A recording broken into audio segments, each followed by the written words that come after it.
Bonjour mes petits effroyables et bienvenue dans cette nouvelle vidéo que je suis très heureuse de vous tourner puisque c'est ma pile à lire du Pumpkin Autumn Challenge. C'est un challenge organisé par Gimoz dont je vous mets les liens en barre d'infos tous les ans à partir du 1er septembre jusqu'au 1er novembre. C'est un challenge qui va tourner un petit peu autour de l'ambiance spooky, autour de l'automne, autour de toutes ces choses et donc je suis très heureuse d'y participer puisqu'il me permet d'essayer de me fixer des objectifs plus grands pour éliminer un petit peu les livres de ma pile à lire. Cette année ma pile à lire a énormément grandi et donc je vais vraiment essayer de profiter de cette occasion pour essayer d'éliminer un petit peu tout ça avant le Frisson Festival qui va être un grand moment de remplissage pour ma pile à lire. Donc ça va redescendre et remonter. Et pour cette occasion vous voyez que je me suis mise dans l'ambiance avec ma petite citrouille et mon t-shirt Halloween ainsi que mes petits fantômes.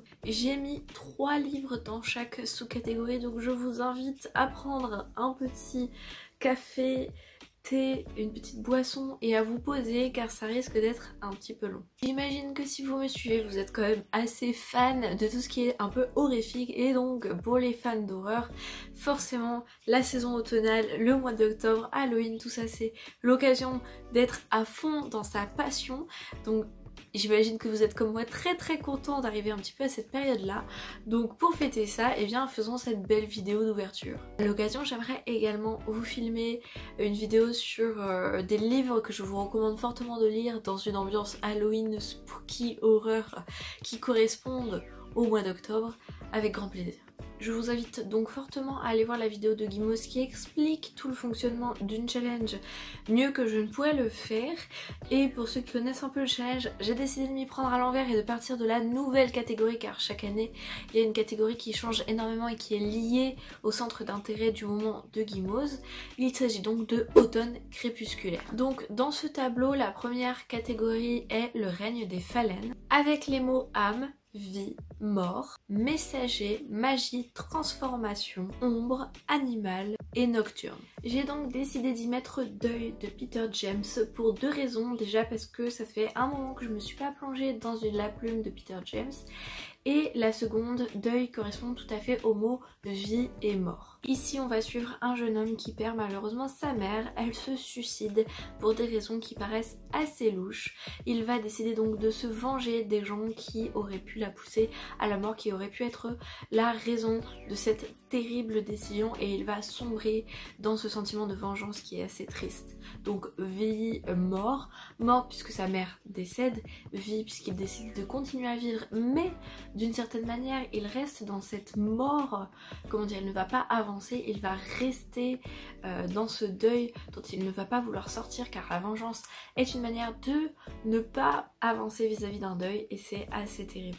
J'ai ensuite mis un pocket de terreur, Pire que le mal de J.R.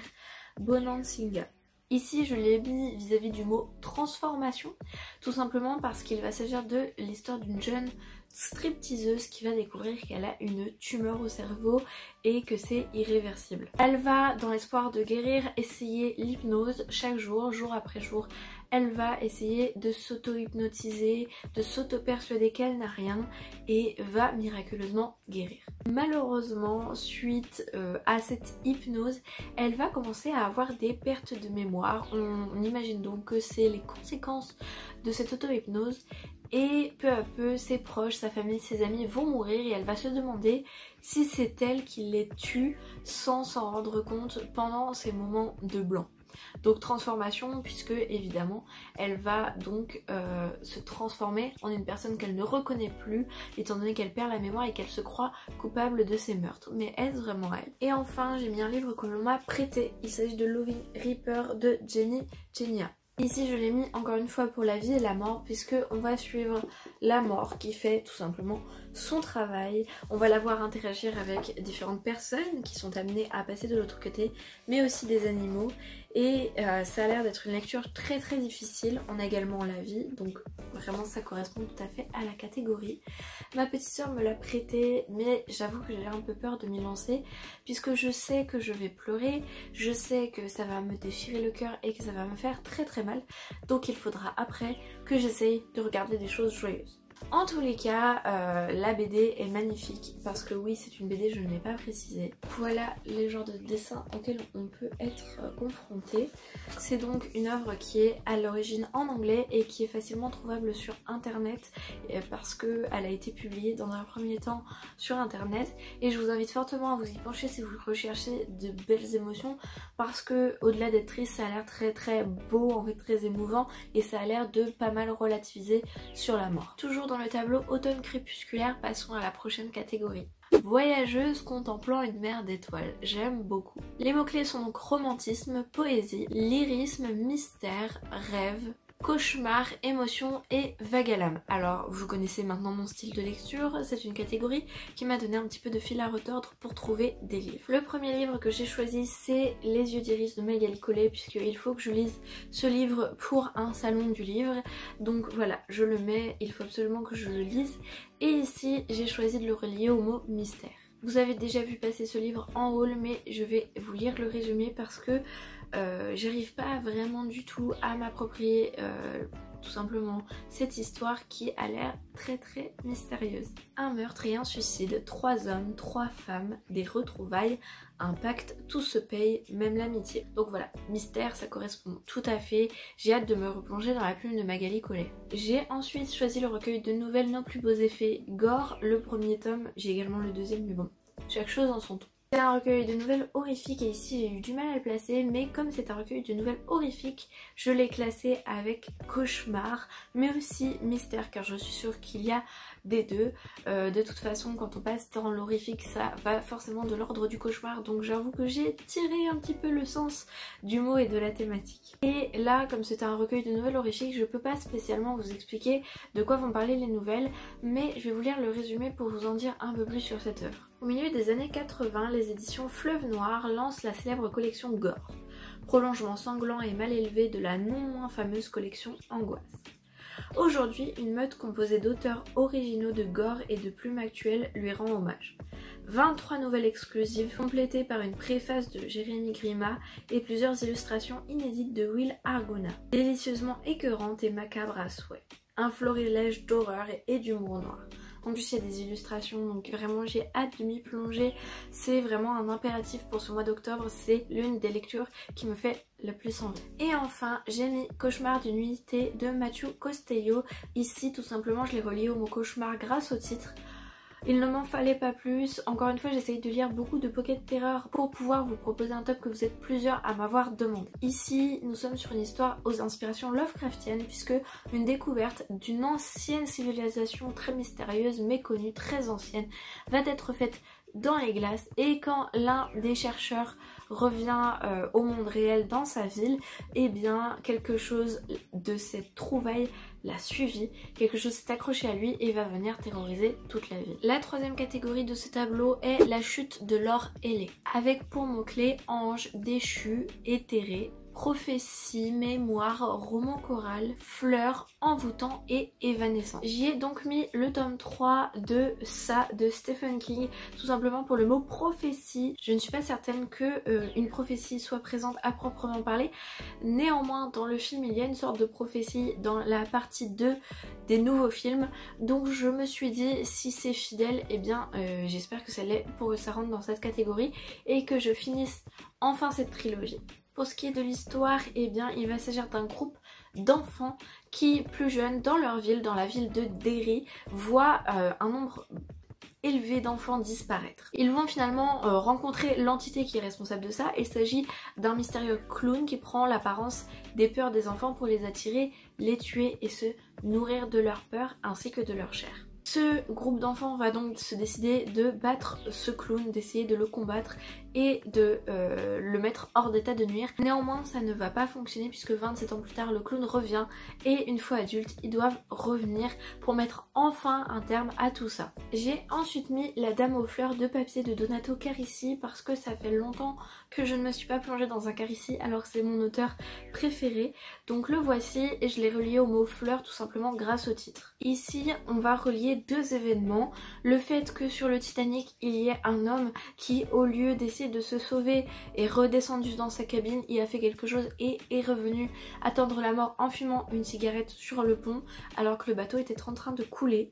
Ceci est donc relié au fait qu'un médecin autrichien doit interroger un soldat italien avant qu'il ne soit fusillé et essayer de découvrir ce qu'il cache. Ça a l'air encore une fois de la part de Donato Carisi très mystérieux, très intéressant, très palpitant et je sais qu'il sera à la hauteur car il ne me déçoit jamais.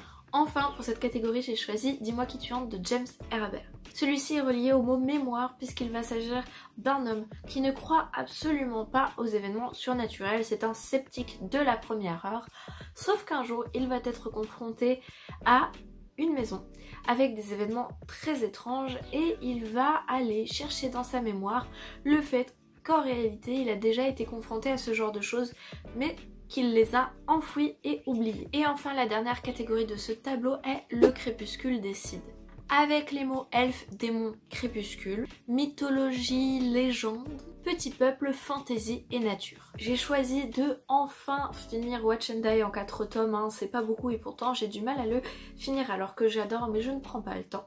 C'est donc un manga avec des designs absolument que j'adore, voilà, qui sont fort sympathiques. Je le relie au mot démon et légende puisqu'il va s'agir d'une malédiction où si on regarde une vidéo, eh bien des démons vont nous traquer pour nous tuer. J'ai ensuite choisi La constance du prédateur de Maxime Chatham. Tout simplement parce qu'il va s'agir d'un tueur en série assez mystérieux, évidemment, qui va faire un massacre. Il ne m'en faut pas plus pour avoir envie de le lire. Et je l'ai relié au mot mythologie, tout simplement parce que Charon, le passeur de mort, apparaît dans le résumé, donc c'était le moyen de le placer. Et enfin j'ai mis La cabane de Béatrice Forestier-Terrier. J'ai relié ce livre au mot nature puisqu'il s'agit de deux hommes qui vont s'isoler pour vivre dans une cabane dans la forêt. Mais un jour ils vont se rendre compte en revenant à la cabane que des gens s'y sont introduits, que des choses ont bougé, qu'il y a eu du mouvement qui n'est pas de leur ressort et va s'entraîner une enquête et forcément des recherches pour essayer de comprendre les choses très sombres qui commencent à se produire dans la forêt. Voilà pour ce premier tableau, donc j'ai mis 3 livres par catégorie encore une fois et ce sera le cas dans les autres tableaux. Je ne vais pas lire tous les livres que je mets dans cette pile à lire, ça me permet seulement d'avoir quelque chose d'assez large et si je change d'avis au final j'aurai un panel plutôt sympathique. Évidemment je vais essayer d'en lire le plus possible mais ça m'étonnerait que j'ai le temps de tout lire. Passons ensuite au tableau Automne douceur de vivre qui est un tableau récurrent pour ce challenge. La première catégorie se nomme Take Care of Cinnamon Homes. Je suis désolée si je le prononce mal, je fais de mon mieux. Et les mots-clés sont automne, tendresse, foyer, famille, singularité, cosy et gourmandise. J'ai décidé de mettre le recueil de nouvelles La Maison Enragée de Richard Matheson pour le mot singularité parce que ces personnages de nouvelles sont décrits comme des personnages rejetés de la société, des personnages singuliers qui n'arrivent pas à s'intégrer et qui subissent par conséquent leurs différences avec évidemment de l'horreur. J'ai ensuite mis un autre recueil de nouvelles, oui il y en a beaucoup mais parce que j'en ai beaucoup acheté à une période donc je me retrouve à devoir en lire. On est donc sur le recueil Enfance de Frédéric Livins.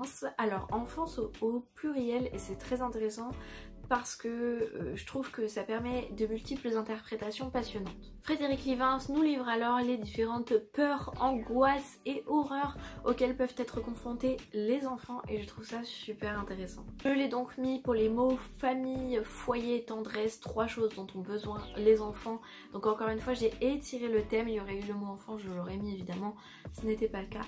Donc j'ai essayé d'aller un petit peu chercher. Et enfin dans cette catégorie j'ai mis Lien de sang de Paul Wilson pour les mots famille. Ça va être l'histoire de 2 jumelles. L'une va malheureusement se suicider quand sa sœur va enquêter sur la raison de sa mort parce qu'elle ne comprend pas comment sa jumelle a pu se suicider sans rien lui dire. Elle va découvrir grâce au psy que sa sœur souffrait d'un dédoublement de personnalité lié à des traumatismes de l'enfance.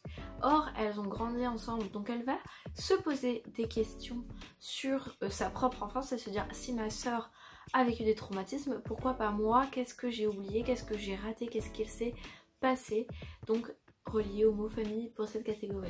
La catégorie suivante est CAD, que je suis contente d'être tombée de cet arbre. Je vous invite vraiment à aller voir la vidéo de Guimauve pour comprendre à quoi elle fait référence. Ici, il y a les mots amitié, aventure, bande dessinée, anxiété, santé mentale et lumière. Je me suis fait plaisir et j'ai mis une relecture, La petite fille qui aimait Tom Gordon de Stephen King, un livre que j'ai envie de relire depuis longtemps tellement je l'ai aimé. Et à l'époque en fait je n'annotais pas mes livres et j'ai vraiment envie d'annoter tout plein de choses parce que ce livre donne lieu à tout un tas de réflexions intéressantes. Je l'ai donc relié au mot santé mentale, parce qu'il va s'agir de l'histoire d'une petite fille qui se perd dans la forêt et dont la santé mentale et physique d'ailleurs vont être très fortement forcément impactées.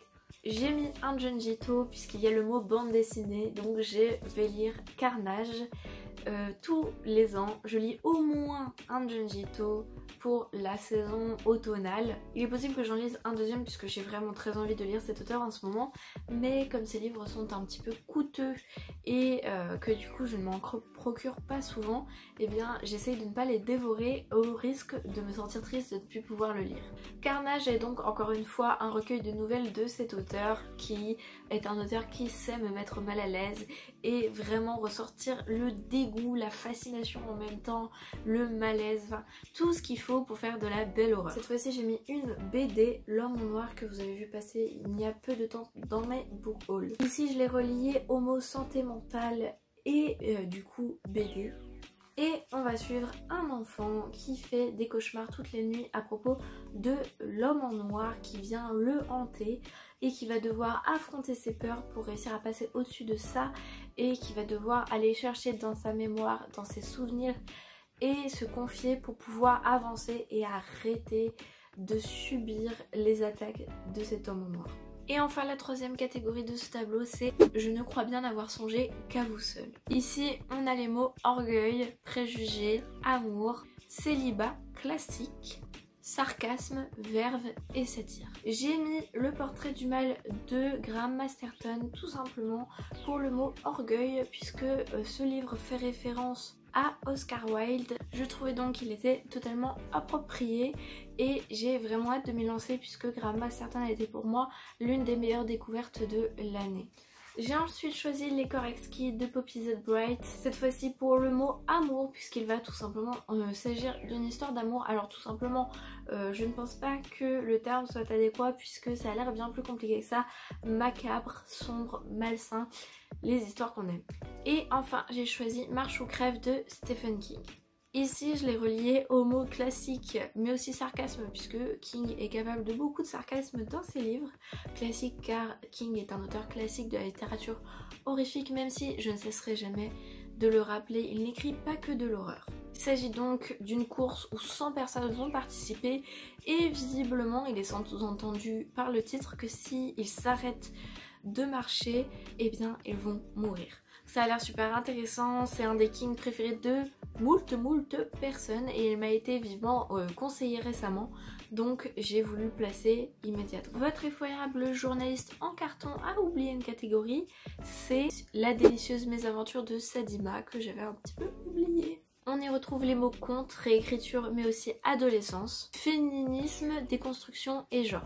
J'ai mis Rage encore une fois de Stephen King pour le relier au mot adolescence puisque ce livre parle de tuerie de masse, de fusillade dans les écoles et donc intrinsèquement d'adolescence. J'ai également mis La leçon du mal de Yusuke Kishi également pour le mot adolescence puisqu'il va s'agir d'un professeur un peu macabre, un peu fou, qui a l'air de commettre des horreurs en dehors de son métier de professeur et que ses élèves vont débusquer. Et enfin j'ai mis Le domaine des innocents de Thomas Tillier.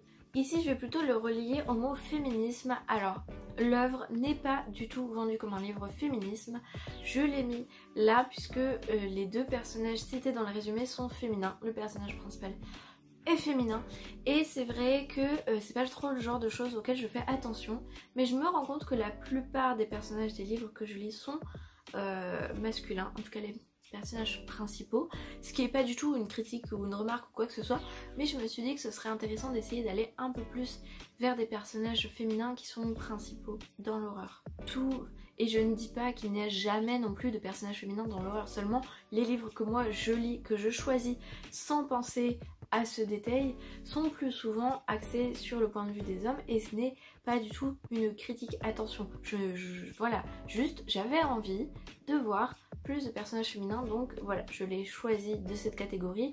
Je l'ai lié à cette catégorie par le mot féminisme, mais j'avais envie de le lire, surtout parce que c'est de la littérature horrifique, je vais pas vous mentir. Le prochain tableau est le tableau Automne frissonnant, et là on est sur ma partie préférée du challenge, puisqu'il est vraiment fait pour axer sur la littérature horrifique. Et donc la première catégorie se nomme L'esprit et le corps, en un instant séparés, se retrouvent et s'épousent pour l'éternité.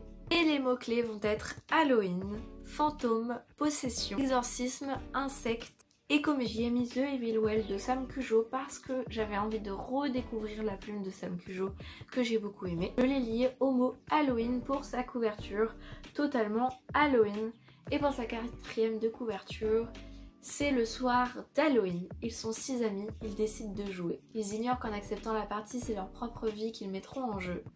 Résisteront-ils à la roue maléfique face à l'absurdité, la cruauté et confrontés à leur propre névrose? Seront-ils en mesure de reconnaître leurs vrais ennemis?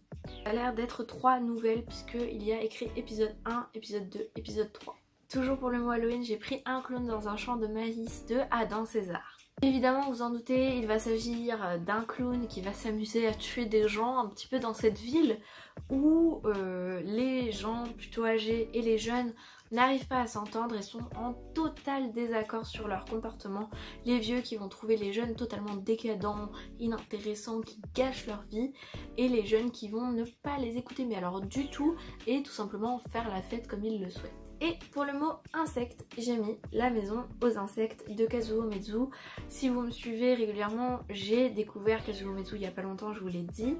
Et j'ai tellement aimé ce mangaka d'horreur qui a inspiré Junji Ito que j'ai eu envie de le relire à nouveau en ce mois d'octobre. La deuxième catégorie de ce tableau automne frissonnant se nomme Fenêtre cassée, porte ouverte, avec les mots horreur, huis clos, piège, peur, suspense, thriller et créature. Et alors là je me suis fait plaisir. J'y ai mis un livre que mon copain m'a prêté car il l'a beaucoup aimé et que c'est de l'horreur, Cavalier de l'orage de Chrysanthème. Ici je l'ai relié au mot suspense et horreur puisqu'il s'agit d'un slasher et je ne veux pas en savoir plus, je ne vous ferai donc pas le résumé étant donné que là j'ai trop envie de garder le suspense justement et de découvrir tout simplement ce qu'on me vend comme un slasher. J'ai mis L'Ogre, le tome 2 pour les mots peur, suspense et horreur parce que effectivement il se passe des choses horribles, il y a du suspense, il y a de la peur et aussi le mot piège puisqu'ici on retrouve un personnage piégé qui se retrouve complètement coincé et obligé de participer à ce réseau de pédophilie qui est fortement montré dans le premier tome car sinon sa famille risque de s'en prendre plein la tronche. Ces gens qui gèrent ce réseau n'ont aucune limite et sont prêts à tuer sans problème, donc il sait que s'il ne leur obéit pas il va perdre sa famille et donc il se sent obligé et piégé d'y participer. Visiblement c'est un éducateur spécialisé qui se retrouve complètement embourbé là-dedans, qui va plus pouvoir en sortir. Donc un deuxième tome de saga qui va me décider si oui ou non je continue, s'il y a un intérêt à tant de violence, à tant de malsain dans cette histoire que je trouve pour l'instant assez intéressante car ça montre des côtés qu'on ne voit pas souvent dans ce genre d'histoire. On va dire que l'auteur ne mâche pas ses mots et exploite vraiment toute la réalité du problème. Et enfin dans cette catégorie j'ai pris La perruque de Alex Sol. Ici je l'ai pris pour le mot huis clos puisqu'il semble qu'une femme est enfermée avec pour seul point de vue sur l'extérieur une minuscule fenêtre dans la cuisine et qu'elle obéit et est complètement bloquée par cet homme qui l'empêche de sortir et qui la force à faire toutes les tâches ménagères et bien plus. La troisième catégorie se nomme Le crâne qui parle. Les mots-clés sont gardien, cimetière, squelette, zombie, médiéval, sorcière et alchimie. J'ai choisi de mettre sorcière, la puissance invaincue des femmes pour le mot sorcière, tout simplement parce que ce livre explique tout un tas de choses sur la véritable histoire de la sorcellerie, des sorcières sur leur chemin dans le temps, la persécution qui a eu lieu contre elles avec l'Inquisition, etc., etc., jusqu'à venir nous expliquer actuellement ce qu'elles deviennent. Ce que je trouve très intéressant et j'avais vraiment envie de le lire vite pour me documenter sur le sujet. Toujours lié aux mots sorcières, j'ai pris L'affaire des sablons de François Fouquet. Ici on est sur une histoire vraie qui a été extrêmement bien documentée par François Fouquet, dans laquelle en fait dans l'Oise, hein, ça s'est passé dans l'Oise, pour de vrai, une femme a tué son mari et est arrivée à la gendarmerie en disant écoutez, j'ai tué mon mari mais c'est pas ma faute, j'ai pas fait exprès, j'ai été manipulée par une force occulte et voilà. Donc les policiers, quand ils voient la femme arriver leur dire ça, ils se disent oh génial, elle avoue le crime, bon bah c'est classé et puis basta. Sauf que ça va pas se passer comme ça, puisque le procès va être terriblement compliqué, évidemment que l'avocat de cette femme va plaider le fait qu'elle n'est pas responsable parce que c'est une influence extérieure qui l'a poussée à tuer. Et donc François Fouquet amène tout ça dans le livre et nous explique comment s'est passée cette affaire. Et enfin pour le mot médiéval, j'ai mis Crime et manigance de Patrick Guichet. C'est un recueil de nouvelles d'horreur, de morts, de crimes et de manigances qui traversent les âges et qui commence très tôt, et donc il va y avoir des nouvelles sur le thème médiéval et c'est pour ça que je le place ici. On arrive à la fin de cette vidéo puisqu'il s'agit de la dernière catégorie. On va donc partir sur des pancakes pour 11 avec pour mots-clés science-fiction, dimension parallèle, espionnage extraterrestre et super pouvoir. Cette catégorie fait évidemment référence à l'horreur cosmique. J'aurais pu lire du Lovecraft, mais j'ai lu toutes les œuvres de Lovecraft que j'ai dans ma bibliothèque, donc je ne suis pas du tout partie là-dessus.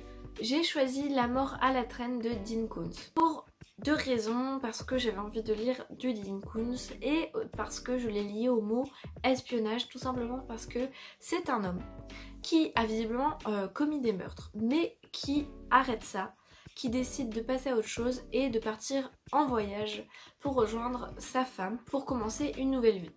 Néanmoins, elle se rend compte qu'il est suivi, que quelqu'un est là à chacun de ses arrêts.